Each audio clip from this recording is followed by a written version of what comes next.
Madam President. The senator from Nebraska. Thank you, Madam President. Agriculture is a critical part of Nebraska's economy. It accounts for roughly $25.7 billion of Nebraska's gross state product. That's a little less than a quarter of our state's overall GDP. Nearly 1 in 4 jobs in the state are tied to agriculture. That economic output is important because thanks to states like Nebraska, hardworking family farmers and ranchers produce a wide variety of products that keep our grocery stores stocked and help to feed the world.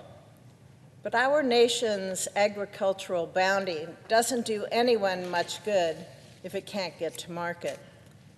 And that's where our complex transportation and infrastructure system comes into play.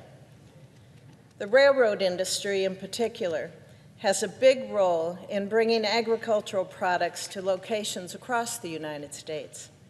That includes ports, where they can then be shipped to locations around the world. Whether it's grain or soybeans, railroads provide the means to affordably move thousands of tons of goods to where they need to go. It's estimated that rail delivers 1.6 million carloads of agricultural products a year. And that's why I am deeply concerned about the potential for a rail shutdown later this week. I think it's very important that people understand what kind of economic impact such a shutdown would have and how it would upend our nation's agricultural sector.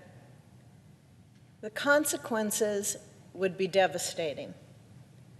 When agricultural products can't be transported, there will be price hikes and there will be shortages. Our international exports of commodities like corn, soy, wheat, of which a large share move by rail, will fall dramatically. Fertilizer prices, an already expensive input due to inflation, will further skyrocket. The mere prospect of a shutdown on Friday means fertilizer and other hazardous materials have already started to be removed from the rail networks on September 12th.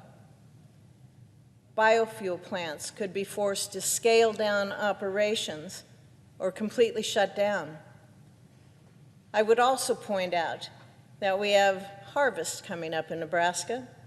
Family farmers in my state, many of whom are grappling with rapidly rising input costs, they need a good harvest season. And if rail service isn't feasible, that possibility, it could go out the window. Grain elevators, for example, could run out of storage and be unable to accept additional commodities.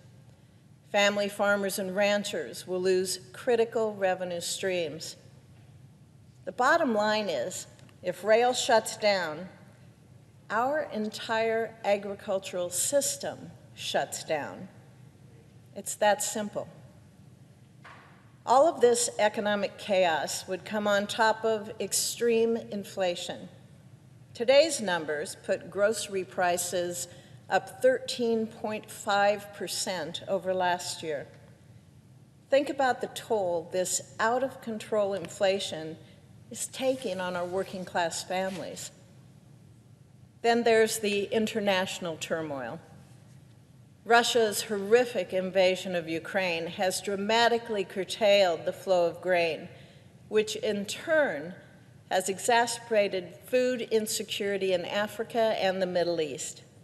And the war has also further strained the fertilizer supply chain.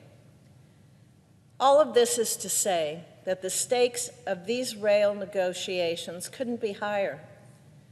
9 of the 12 labor unions in the rail sector have been able to utilize the President Emergency Board recommendations to come to an agreement. I'd note that the board is composed of neutral, impartial individuals appointed by President Biden. Their recommendations are widely seen as benefiting all parties. It's critical that the remaining labor unions and the rail industry use those recommendations to reach an agreement as soon as possible. Our entire agricultural system is at stake here. The economic welfare of the American people is at stake here.